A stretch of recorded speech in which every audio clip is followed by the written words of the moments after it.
Dual chip monster.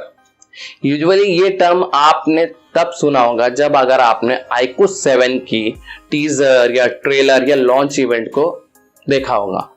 उसमें company ने बड़े बड़े अक्षरों में ये लिखा है डुअल चिप मॉन्स्टर। अब ये डुअल चिप मॉन्स्टर होता क्या है और ये टेक्नोलॉजी क्या है और इसे कंपनी ने किस तरह इंप्लीमेंट किया अपने स्मार्टफोन में, चलिए आज हम इस वीडियो में लर्न करेंगे। सो हाय गाइस, मेरा नाम है अली, आप देख रहे हैं टेक्नोलॉजी यूट्यूब चैनल।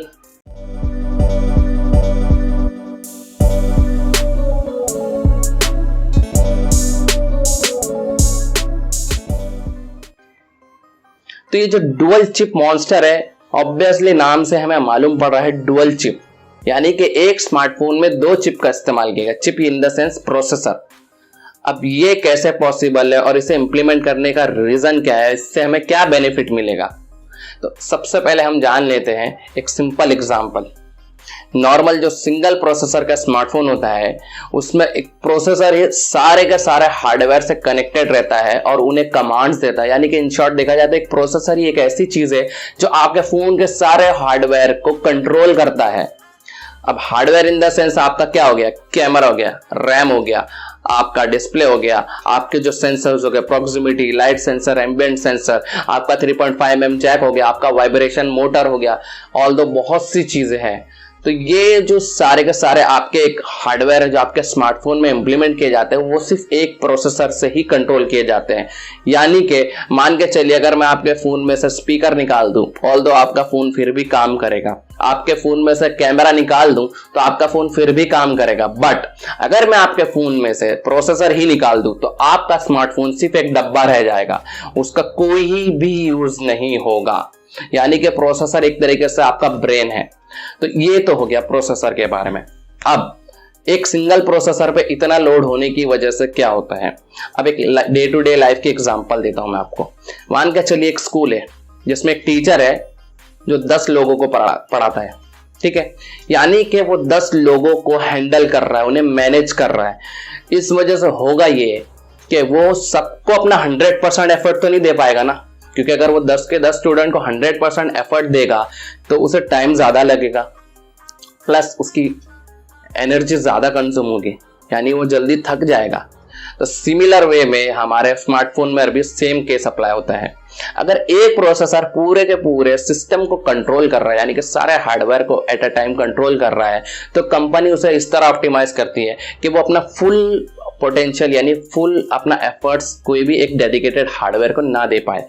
यानी कि स्पीकर को पूरा का पूरा पोटेंशियल नहीं दिया जाता है, 50 या 70% पोटेंशियल स्पीकर को दिया जाएगा, 60 to 70% कैमरे को। इसीलिए आपने देखा होगा जो डिफरेंट कंपनी है उनके डिफरेंट कैमरा, ऑल्दो सेंसर भी सेम होने के बाद भी और मेगापिक्सल्स भी, क्वालिटी में डिफरेंस होता है, क्योंकि उनका एल्गोरिदम इस तरह सेट किया जाता है अलग अलग तरीके से। हर कंपनी का एल्गोरिदम अलग होता है ताकि वो प्रोसेसर पे लोड कम ज्यादा कर सके। तो यही है बेसिक रीजन। अब मान के चलिए अगर मैं कुछ अपने डिस्प्ले या अपने प्रोसेसर पे इतना लोड नहीं डाल रहा हूं कि वो अपने अदर कंपोनेंट्स को फुल पोटेंशियल नहीं दे पाए, तो हमें उनकी पूरी पावर को ऑप्टिमाइज या यूसेज कैसा कर पाएंगे उसे यूज। जैसे कि अगर मैंने 240 हर्ट्ज का डिस्प्ले लगा दिया, ऑल्दो कंपनी ने उसे 120 के लिए ऑप्टिमाइज किया था, यानी कि वो 240 हर्ट्ज होने के बाद भी 120 हर्ट्ज का ही रिफ्रेश रेट मुझे प्रोवाइड करेगा, क्योंकि प्रोसेसर उसे ब्लॉक करेगा। यानी 120 हर्ट्ज तक की उसकी एक स्पीड लिमिट सेट कर दी गई है।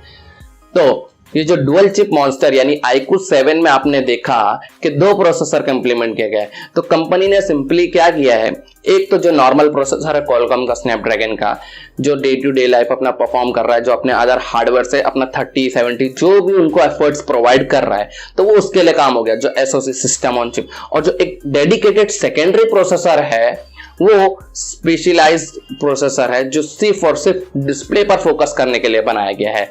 इसीलिए अगर आपने पूरा लॉन्च इवेंट देखा होगा तो उसमें बताया होगा कि MEMC टेक्नोलॉजी का उसमें इंप्लीमेंट किया गया। एकदम स्मूथ इंटरफेस आपको दिखाया जाएगा, यानी कि आपको उसका टच डिस्प्ले आपने अगर देखा, अगर मान के चलिए 120 हर्ट्ज रिफ्रेश रेट डिस्प्ले है, ठीक है, एक स्मार्टफोन का।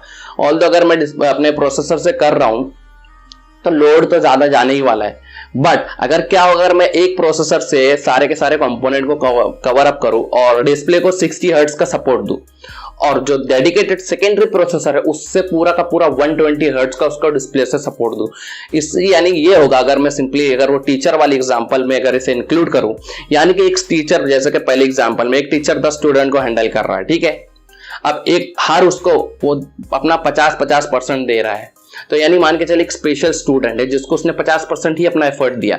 अब एक और टीचर इंट्रोड्यूस किया गया है, वो सिर्फ उसी स्पेशल स्टूडेंट को पढ़ाता है और उसे अपना 50% एफर्ट देता है, ना कि दूसरों को। तो इससे ये होगा कि बाकी जितने स्टूडेंट है उन्हें तो 50% की ही एफर्ट मिलेगी, बट जो एक स्पेशल स्टूडेंट है जिसे दूसरा टीचर भी पढ़ा रहा है तो उसकी एफर्ट 100% हो जाएगी, क्योंकि वो 2 टीचर से लर्न कर रहा है, यानी उसे सपोर्ट ज्यादा मिलेगा। तो सिमिलर वे में अगर आपका दूसरा प्रोसेसर डिस्प्ले पर सपोर्ट देगा, यानी कि आपका डिस्प्ले और भी ज्यादा ऑप्टिमाइज्ड हो जाएगा एक हार्डवेयर पार्ट्स के हिसाब से। ऑल्दो सॉफ्टवेयर इंप्लीमेंटेशन भी किया गया है। अभी MEMC टेक्नोलॉजी क्या है जिसकी वजह से ये एक सेकेंडरी प्रोसेसर का इस्तेमाल किया गया है। अब MEMC टेक्नोलॉजी है मोशन इनहैंस मोशन कंप्रेहेंशन। अब सिंपल वे में अगर मैं आपको कहूं तो मान के चलिए एक वीडियो है जो 30 FPS की है, ठीक है। अब उसी के फ्रेम्स को, हर एक फ्रेम को रेप्लिकेट किया जाता है, यानी एक फ्रेम का डुप्लीकेट बना दिया जाता है, फिर सेकंड फ्रेम का डुप्लीकेट बना के उसे थर्ड फ्रेम में डाल दिया जाता है, और थर्ड फ्रेम का डुप्लीकेट बना के उसे फोर्थ फ्रेम। यानी कि मान के चलिए मेरे पास 30 FPS है और उन 30 का एक कॉपी बनाया और उनके एक एक बीच में लेयर में डाल दिया, यानी कि जो ये फर्स्ट FPS है, ये सेकेंड फ्रेम है, ये थर्ड फ्रेम है, ठीक है। अब यहां पे भी एक फर्स्ट फ्रेम उसका रेप्लिकेट बन गया, सेकंड थर्ड, बट जो इसका फर्स्ट है वो ओरिजिनल वाले फर्स्ट और सेकंड के बीच में डाल दिया जाएगा, और जो इसका सेकंड है वो सेकंड और थर्ड के बीच में डाल दिया जाएगा। इससे होगा ये कि आपको एक एक्स्ट्रा फ्रेम मिल जाएगा, जिसकी वजह से आपकी वीडियो में एक स्मूथनेस आ जाएगी। यानी कि आप इन शॉर्ट ये कह सकते हैं कि आप सॉफ्टवेयर के थ्रू उस 30 FPS की वीडियो को 60 FPS में कन्वर्ट कर रहे हैं, और ऑब्वियसली 60 FPS की वीडियो अगर आप प्ले करें तो 30 के कंपेयर में वे बेटर रहेगी, यानी कि जो उसका स्मूथनेस रहेगा वो 30 के कंपेयर में ज्यादा रहेगा। अब चूंकि इसमें एक अलग डेडिकेटेड प्रोसेसर का इस्तेमाल किया गया है, इसीलिए उसे इस तरह ऑप्टिमाइज किया गया है कि वो आपका स्टोरेज भी ज्यादा ऑक्यूपाइड ना कर सके यूजुअली। यानी कि अगर मैं एक 30 FPS की वीडियो है उसे मैं अपने PC या मोबाइल में 60 FPS में कन्वर्ट करूंगा, तो अगर 100 MB की वीडियो है तो वो 200 MB या 300 MB की हो जाएगी। इसीलिए ये हार्डवेयर लेवल पर है, यानी कि वो आपका डिस्प्ले लाइव करता है, ना कि वो एक इमेज को कन्वर्ट या वीडियो को कन्वर्ट करके आपके फोन में स्टोर करता है, वो लाइव करता है। यानी कि आप जो 30 FPS की वीडियो प्ले कर रहे हैं, तो जब आप प्ले करेंगे तो उसी वक्त ही वो कन्वर्जन होगा 30 FPS का 60 FPS और आपको व्यू किया जाएगा। यानी कि सिर्फ वो उस स्मार्टफोन में ही टेक्नोलॉजी इंप्लीमेंट की गई है। यानी कि अगर एक वीडियो है 30 FPS की, अगर मैं उस स्मार्टफोन में प्ले करूं तो वो मुझे 60 FPS में दिखाई देगी, बट सेम वीडियो अगर मैं दूसरे फोन में डाल दूं तो उसमें वो मुझे 30 FPS पर ही प्ले करके शो होगी। तो यही एडवांटेज है सेकेंडरी चिप को इंट्रोड्यूस करने का, मेन रीजन यही था। अब इसमें कंज्यूमर ये कहेंगे कि अगर एक प्रोसेसर इतनी बैटरी लेता है तो अब दूसरा प्रोसेसर इंप्लीमेंट किया गया, यानी उसे भी एक बैटरी लगेगी। यानी सिंपली वे में अगर मैं स्कूल की एग्जांपल दूं, एक टीचर को हम एक चार्ज दे रहे हैं कि हाँ तुमको 10 स्टूडेंट पढ़ाना है, उसका इतना चार्ज है। अब दूसरे टीचर को भी लाएंगे तो उसे भी हमें फीस देनी पड़ेगी ना। तो सिमिलर वे में जो सेकंड प्रोसेसर है वो थोड़ी battery as compare to single processor smartphone consume ज्यादा करेगा, बट ये सिर्फ तभी काम करेगा जब आप कोई कंटेंट को इनहांस कर रहे हैं। एक ऑप्शन दिया गया है उस स्मार्टफोन में, उसे ऑन करेंगे तभी आपका कंटेंट आपका 30 FPS और 60 FPS में शो करेगा। बट अगर आपको अपनी बैटरी बचानी तो आप उस ऑप्शन को डिसेबल कर सकते हैं। तो सिंपली वे में एक जो नॉर्मल सिंगल प्रोसेसर है आपका स्मार्टफोन का वही काम करेगा, सेकेंडरी प्रोसेसर स्टैंड बाय पे रख दिया जाएगा। तो उम्मीद है मैंने आपको क्लियरली समझाने की कोशिश की। ये टेक्नोलॉजी अगर आप सोचेंगे कि ये तो बहुत नई टेक्नोलॉजी है तो आप गलत हैं। अब आप कैसे गलत है? ये 2016 से इंप्लीमेंट की गई है टेक्नोलॉजी। आप शॉक हो गए होंगे कि ये 2016 में ये टेक्नोलॉजी तो हमने कहीं सुने ही नहीं। ऑल्दो ये टेक्नोलॉजी बहुत पहले इंप्लीमेंट कर दी गई है, बट कंपनी ने इस टर्म को इंट्रोड्यूस नहीं किया था क्योंकि उस वक्त टेक्नोलॉजी इतनी इंप्रूव नहीं थी और कंज्यूमर को इतनी नॉलेज नहीं थी टेक्स के मामले में, अगर मैं टेक की बात करूं। इसीलिए वो टेक्नोलॉजी का टर्म अब जाके इंट्रोड्यूस किया गया है, क्योंकि आज के टाइम पर जितने भी कंज्यूमर वो ऑल्दो इतने स्मार्ट इनफ है, उन्हें टेक्नोलॉजी के मामले में इतनी बेसिक यूनिट्स नॉलेज है। अब 2016 की मैंने बात की कि 2016 में ये टेक्नोलॉजी इंप्लीमेंट की गई है।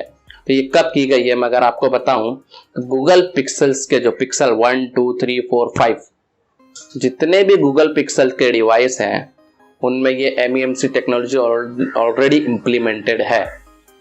स्मार्टफोन की अगर मैं बात करूं गूगल के अलावा, सैमसंग के flagship smartphone note 10 series, S10 series, S20 ultra, ये सब में ऑलरेडी वो टेक्नोलॉजी इंप्लीमेंट है। तो उम्मीद है आज की वीडियो में आपने कुछ लर्न किया गया होगा। अगर आपको कुछ भी सुझाव है तो इस वीडियो के नीचे कमेंट कीजिए। उम्मीद है मैं आपकी पूरी सहायता करूंगा उसको सॉल्व करने की। आज की वीडियो में इतना ही, मिलते हैं आपको अगली वीडियो में, तब तक के लिए जय हिंद।